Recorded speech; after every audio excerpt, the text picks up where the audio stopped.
When I was a rookie with Golden State, I'll never forget this story. Before every game, we always had shoot around, practice in the morning, and Monte Ellis, he was notorious for shooting these air balls during shoot around. I remember one time he shot like 2 or 3 of them, and one of the coaches said to him, "Come on, Monte, lock in." He stopped the whole practice, and Monte was like, "Hey man, do you want me to hit shots now at 10 a.m. or tonight at 7 p.m.? Because tonight at 7 p.m. you better bring your popcorn and be ready." And I remember Monte saying, he's like, "I'm gonna score 40. And I just love this story because as a rookie, just seeing the confidence and the fearlessness that he had, it just really, really resonated with me. And I know that right now in 2020, this concept of fear is so prevalent because right now what we've seen is we've seen so many tragedies, we've seen death of celebrities, we've seen so much racial tension, natural disasters, hurricanes, tornadoes, earthquakes, fires, explosions, we've seen COVID. And the effects that it has on our health, the economy, self-isolation. Right now, 1/3 of all Americans are dealing with clinical anxiety and depression, and the number of people who have a depressed mood has doubled. And on top of that, there's so many reports that talk about unprecedented and historic rises in anxiety. And so fear is a topic that I want to talk about today because, truth be told, everybody struggles with fear. And, when I was young, I was known for being brash, arrogant, bold. And I remember when I was, maybe 10, 11 years old, I told my mom, I was like, "Mom, I'm going to make the NBA one day." And I always had this fearlessness about me. And as, I went into my NBA career, I remember I came onto the scene in 2012 playing for the New York Knicks, and I had an unbelievable run, and I was able to make some history, and that stretch was called Linsanity. And at that time, I was literally the most popular person on the planet. I had everything going for me. I had so much success. I was playing out of my mind, and it was so far above and beyond anything I could have dreamed of. But the next few years after that, I started to really experience a lot of letdowns, a lot of failure, and it got to the point where I was so ashamed to even walk outside. I didn't even want to leave my house. I didn't want to go on any of my social media. I didn't want to go on ESPN or any news outlet. I was just so ashamed because everything that I worked so hard to achieve, I started to lose. I lost my starting position. I lost a lot of endorsements, and I lost a lot of the popularity. So many fans that used to support me no longer supported me. And during these few years, I remember I kept telling myself, you know what, I'm just going to keep working. I'm going to keep getting better. Every time I got knocked down, I would keep standing up. And I went through so many different things. And then I got traded, and I changed teams, and I went through some other experiences. But I always kept telling myself, just wait. The minute I get this opportunity, I've been working so hard. The minute I get this opportunity, I'm going to show everybody again. And that opportunity came 4 years later. Summer of 2016, I signed a 3-year contract with the Brooklyn Nets as a starting point guard for a coach that loved me in an offensive system that perfectly suited me. And I remember going into that upcoming season, I was like, this is everything I've waited for. This is everything I've dreamed for.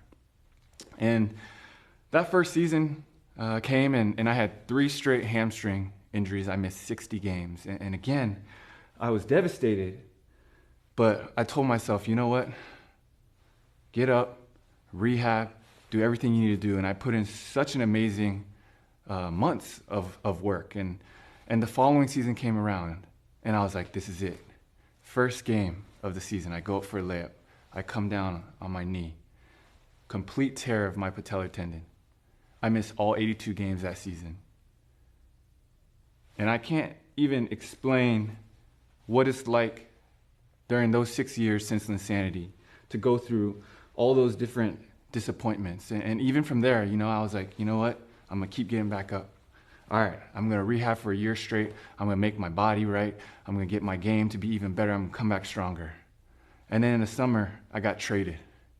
And by the end of that season, I wasn't even able to make it on the court and be a part of the rotation because, I was just basically getting DNPs, which stands for did not play. And again, I was like, you know what? That was my first year back from multiple injuries. I'm just going to keep working. I'm getting better. But then free agency came around last summer, and I got no NBA contracts. And I remember thinking to myself, I mean, it was the first time in 9 years that I had 0 contract offers from any NBA teams. And a lot of you guys might remember this, but last year I gave a sharing and I was bawling and I was just crying, talking about the pain of losing my NBA dream. And it just seemed like this climb and this journey and this path was so difficult that every time I calmed the storm, the boat would get rocked again. And so what I ended up doing was, with no NBA offers, I signed a deal in the Chinese Basketball Association, the CBA, with the Beijing Ducks. And, you know, going in, I had such a determined mindset and I had such a killer intention. But I was so damaged and I carried so much emotional baggage that even though my intention was to do amazing things, I had such a fearful mindset. And a lot of you guys might think, wow, celebrities, athletes, we are lifted up to be these completely fearless people. And the truth is we're not. We're just like anybody else. We're literally just like anybody else. And even though, looking on paper, it was like, the season came and went and I was an all-star and there were many things that went my way and positive things that happened. But at the end of the day, I still struggled with so much fear this past season. And that's what I really want to share today. I mean, it was so bad. The first game, the opening game, was an away game, and I was in the hotel. I woke up from my pregame nap, and I remember I stood up, and I was going to go to the bathroom, and I remember all of a sudden I was just like, I had no energy in my body. I became weak, and I just stumbled, and I fell back onto the bed, and I just crawled up in a fetal position. I just laid there for a couple minutes because the anxiety was like, it was so much, it was getting to me so badly, and I was just like so nervous for the game. And even during some of the games that I played, there's so many times when it felt like I had no confidence. Even, things could be going great. We could be, we might have like a 15-point lead, but then all of a sudden these thoughts would come in like, oh, you're going to blow that lead. You're not going to be able to hang on to that lead. Or even when I was hot, I would hit a few 3-pointers in a row, and then I'd be like, oh, well, the next one's probably not going to go in because I hit so many in a row. I just found myself just apologizing for everything, just trying to be such a people pleaser. And if a team scored and I was anywhere near the play, I would immediately go to the coach. I'm like, my bad. I should have been there. I should have done something. Or, I remember one game, I had a great game, but we lost. And one of my teammates had a rough game. And I remember going up to him in the back of the bus and I was like, hey, that's my bad. I should have found a way to get you to play better tonight. And I just started apologizing and taking blame for everything, for all these things. And I was just so filled with fear that every move, every play, every game, every day, there was just so much fear in everything that I was doing. And even after the games, I would immediately go on my phone and I would start comparing to everybody else. Oh, I could have had a great game and we won, and then I look at the box score of some other game and it's like, oh, why couldn't I have had as many assists as this player? Or, oh, this team's ahead of us in the rankings. We got to get there. We got to catch them. And everything came to a peak in January because the way the CBA works is our team had 3 foreigners and you can only register 2 foreigners at a time to play. And because our team, we lost a lot of our big men to injuries, so I had to get rotated out. And when I got rotated out in January, I mean, this was when I had to come face to face with my greatest basketball fear.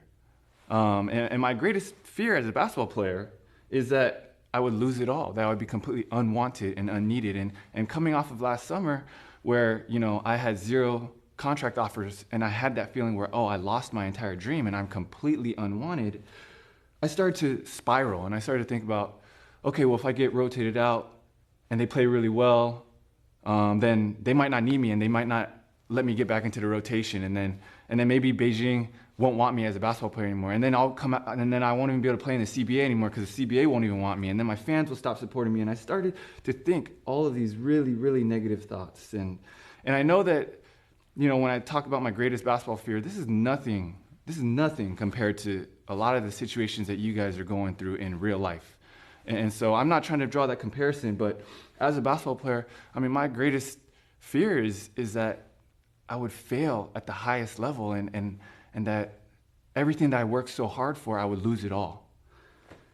And one of my teammates, he texted me that night and he said to me, I just met you this season, but when I would watch you play during Insanity, during New York times, I would only watch through the screen, but even through the screen, I could see this fearlessness in your eyes. But through the first 30 games this season, I sensed so much fear in you. And it was at that point when I was like, you know what? This stops today. I'm going to wage war on fear. And I was like, this fear is crippling me, it's overtaking me, and I must fight it. And it was such a contrast. It got to the point even I remember this one game, it was like at the end of the game, and the other team had the ball, and I found myself thinking like, oh, well, if they hit this shot and we don't have any time left, we're gonna lose, but at least I don't have to take the last shot. Because if I take the last shot and I miss, like, I don't know if I can handle that. And I was literally unrecognizable even to myself because I'm a player who has never shied away from the biggest moments. I've always wanted the ball in my hands at the end of the games. And I was so unrecognizable to myself. And at this moment, COVID hit and our season was postponed for 5 months. And so during this 5-month stretch, I came back to the US for 2 months. And during this time, I started having conversations with my friend Mano Watsa. And Mano, as we were talking, Mano was just telling me, talking to you, you have so many limiting beliefs. You have so many fears. And he started to explain to me that, see, in life, we have a lot of facts, right? There are certain things that are true. You did get injured. You did rupture your patellar tendon. You did have no NBA offers. And you did sign with the CBA team. And these are facts. But when we add our emotions and our feelings and our interpretations into these facts, we walk away with beliefs. And so it's facts plus our emotions and interpretations equals beliefs. And what I started to realize was that my beliefs were so off and my beliefs were causing so much fear. And oftentimes our limiting beliefs are actually lies. And so Mano and I did an exercise and I wrote down all of my limiting beliefs, but I'm gonna share with you the top 2. The first one, why do my dreams never come true and why do things never work out for me? See, the fact was that, in this situation, I had an injury, but I added my emotions and interpretations and I walked away with this belief that my dreams never come true. And that's just a lie because I've had so many dreams come true. And my second biggest limiting belief was that all of my hard work won't actually produce success. And, in the Bible, God tells us in Romans that we're not to receive the spirit of slavery to fall back into fear. And he tells us in 2 Timothy that we have not been given a spirit of fear, but of power. And I think that's really innate to us. That's something that we're drawn to, right? Like Monte Ellis, that night, he scored 44 points and he had this fearlessness about him. I remember right before my first breakout game for Linsanity, I remember my agent, Roger Montgomery, calling me and he said, hey man, if you don't play well tonight, this is your last game in the NBA. I was like, thanks. And he was like, doesn't matter if you play well or not, doesn't matter if you succeed or not, I need you to do one thing. I need you to just play Jeremy Lin basketball. And I remember it's this concept of confidence. In the NBA playoffs, we saw when the Raptors and Celtics were playing, we saw OG Anunoby, he hit a game winner. And during the press conference in his game winner, they asked him, they said, hey, after you hit it, how come you didn't celebrate? And he said, I expected to make it. I don't shoot trying to miss. I wasn't surprised. And I was like, bro, that is such a savage response. And I was like, I can see why your parents named you OG.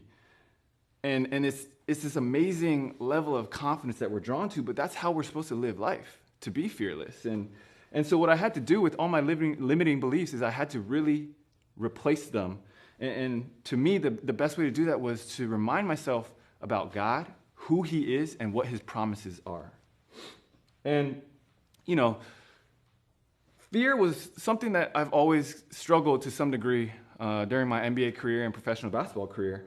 And over the course of my career, I just learned how to cope and defend against fear. But this year, when I came back during COVID, and when I sat down with Mano, this was the first time that I really attacked fear. And I wasn't just playing defense, I went on the offensive and I really, really went after all of my limiting beliefs and all of my fears. And we did a lot of things. I had to reconcile with my past, I reconciled with people and certain experiences, but I had to name each fear And then I had to get to the root of each one of them. And after that, I had to equip myself with scriptures and God's promises. And so for every single one of my fears, I had a verse from the Bible, a scripture that would help me counter that. And, I think this is something that is not enough just to do it once. It's not that simple. And in the Bible, it talks about that we are given a shield of faith to extinguish the flaming arrows of the evil one.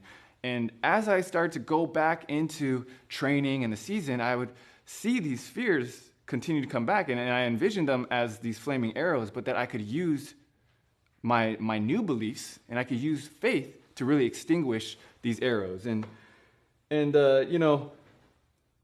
I want to talk about 3 of them, and I hope that you guys can relate to some of them. And again, I'm coming from a basketball perspective, which is not nearly the same as what you guys are going through. A lot of you guys that are watching this are going through real life problems and things way bigger than what I could ever go through on the court. But the first one I want to talk about is worry and pessimism. And for me, like I said, one of the fears that would always come up is, bad things always happen to me. Or I would start to think, the CBA season is just a huge setup for another huge letdown. Or my body won't hold up. I'm not going to be able to stay healthy. And maybe you guys feel that way about different things going on in your life or in the world, and maybe the weight of social injustice is just too much for you, and you're filled with worry and pessimism. Or maybe it's the political unrest in the place that you're living, or the way that when you read the news and you're just like, this is the worst, or this will never get better.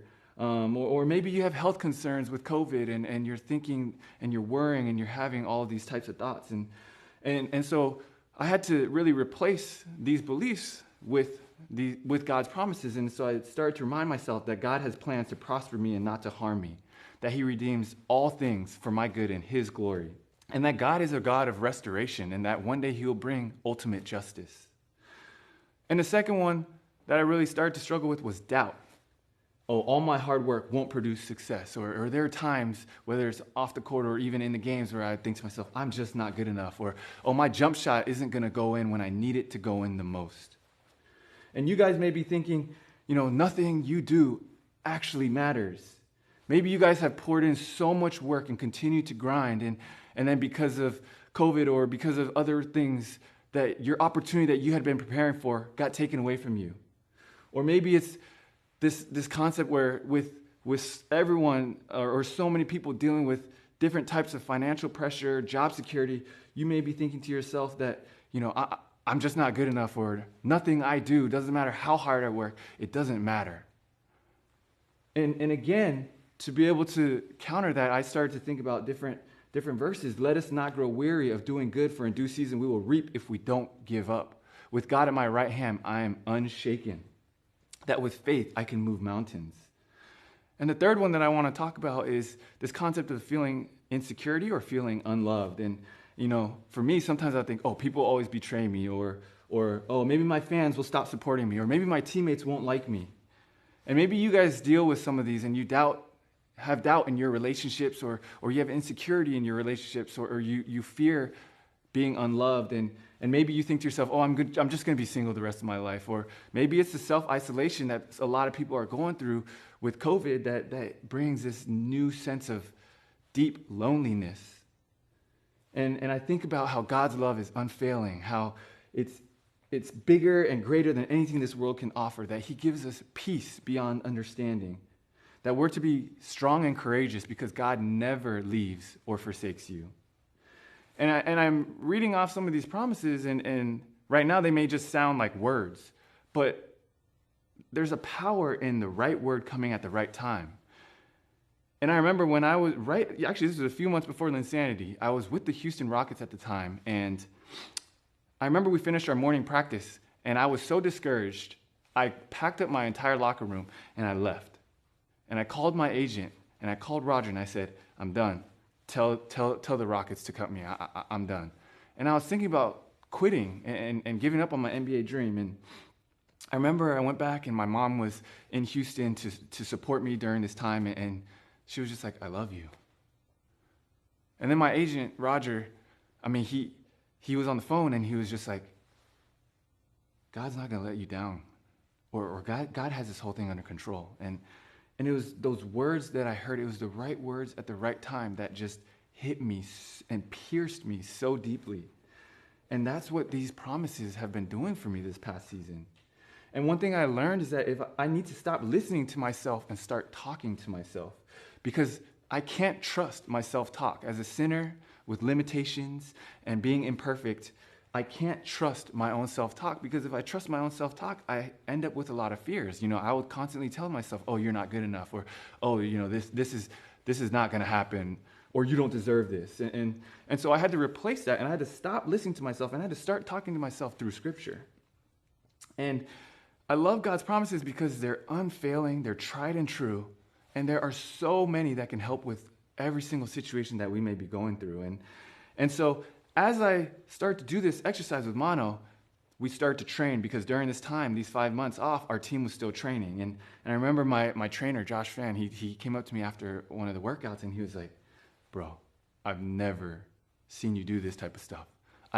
He's worked with me my whole career. He's like, I've never seen you shoot like this. And I was doing the workouts. I mean, I was hitting everything from different, I was doing the Luka, I was doing the James Harden. I was just at a different level, because as I was going through these workouts, when the limiting beliefs would come and the fears, I would attack them and I would kill them. And even as we went back into the quarantine bubble and the CBA season started up, prior to that, our longest win streak was 4 games. We finished the season the hottest team, or the second hottest team, and we had an 11-game win streak, and the presence that my teammates felt from me and the aura that I had was just one of confidence and fearlessness. And that's not it. It wasn't just on the court, right? Because this isn't just only applicable to basketball. I mean, I start to see so many changes and so much more fearlessness even off the court, and I start to share my story. I start to share my faith, and I mean, this is a topic and a time for, this is another whole nother talk, but I mean, as I started to do that, it was unbelievable. Every time I would take a step of faith, God would show up and God would meet me there. And I remember as the playoffs started, we were in the league semifinals, and it was tied up, and we were in the last game, the tie-breaking game, and we were down 3. And I caught the ball, and it was inbounded to me. I had 6 seconds. I had to go the length of the court, behind the back, and then I went into a step back. I got a little bit of space, and I let go of 3 to tie it and go into overtime. And I remember going up the court, I was like, I'm not passing, Mamba mentality. Like, it doesn't matter, I got to get the shot up. I'm going to shoot it. And I had confidence that I was going in, and I was like, we're going to send it to overtime, we're going to win. And I did my step back, I shot the shot, and it went through the air, and it missed. And I was like, I wanted to go into the locker room and cry. And I was like, man, all of that just to miss? All that hard work, the mental breakthrough just to miss? And I remember thinking to myself, that night as I went back to the hotel, I was like, we lost the game, we lost in a box score, but I don't actually have any regrets. And I know with The Last Dance, a lot of people have seen it, and we talk about Jordan a lot, and MJ has a great quote. He says, I can accept failure, because everyone fails at something, but I can't accept not trying. And I thought about it, and I was like, I did miss a shot, but at least I shot it, and I had the intention to do that, and that was a very big difference than earlier in the season. And the thing about this is that God isn't Santa Claus, right? Just because we live a life of faith doesn't mean that he's going to give us every single thing we want every time we want it. That's not how it works. God never promised me a championship, right? But God did promise me a spirit of power and a spirit of faith. And he did promise me that he will turn all things for my good. And then I started to think about it. The injuries that I went through in Brooklyn, not receiving a contract in the NBA, going to the CBA, going through wrestling with all those fears the whole season. My true reward was that my fear was exposed, and I found this new faith in Christ that I never had before, and I had another level of fearlessness. The level of fearlessness that I was able to get was something that I had never, ever experienced before. And even to this day, I feel like a new person. Right? I can never go back to that old version of myself. And it's like when you go to California, you have an In-N-Out burger, you're like, I'm never gonna eat any other burger from any other fast food chain, right? It's just like, I can't go back. And I wish I could spend more time talking about this, but that was a reward was this increase in faith. But even better than that to me is just a relationship with God. And again, I wish I could spend so much time, but you know, a relationship with God is so much better than anything this earth can offer. It's better than the greatest shots I've made. It's better than even me when I was at the peak of insanity. And again, this is something I wish I could spend more time on, but just trust me on that. This is what I've learned through my career. And I just want to take a little bit of time to ask you guys for a little bit of reflection. I mean, to think about your own life and to think about, where are your limiting beliefs? What fears are you carrying? What emotional baggage are you carrying? And, you know, I think about my friend Sarah, and Sarah has, you know, in the past, she's struggled a lot with fear, and you know, at times she's been paralyzed with fear and afraid to do certain things. And this past year, as 2020 came around, she said to me, she said, you know, in 2020, I have this new mentality. And in 2020, all I want to do is take a step. And I love that, because we're not going to figure it all out today, and life is going to come, and life is going to break us at some point, right? We're all going to feel this feeling of, wow, I don't know if I can go on at some point in our lives. But it doesn't matter what you're up against. It's all about taking one step. And see, God's love is stronger than your hurt, and his power is greater than your problems, and his promises are bigger than your fears. And that's why I think it's so important that we take on Sarah's motto, and we just take a step. And to be able to name our fears, to attack our fears, and when they come, to be able to kill them. And so as you think about it, I want to encourage you guys, what ways can you take a step? And even just to, you know, try to understand faith a little bit more. And whether it's, you know, starting to read the Bible, if that's the case, I suggest, you know, the Gospel of John, or maybe it's attending a church, or right now with everything going on, it might just be attending a virtual church service, or praying for the first time ever, or praying for the first time in a long time, or talking to a Christian friend. Maybe it's, you know, I'm going to list a list of some of God's greatest promises that have helped me shape so many of my new beliefs. I'm going to send a long list of them, and maybe it's that you look through those. You know, and so I encourage you guys to take a step, and I just want to leave you guys with one last promise and one last belief, and it's in the Bible says, draw near to God, and he will draw near to you. And that's a promise that he's given us. So I just want to encourage you guys listening.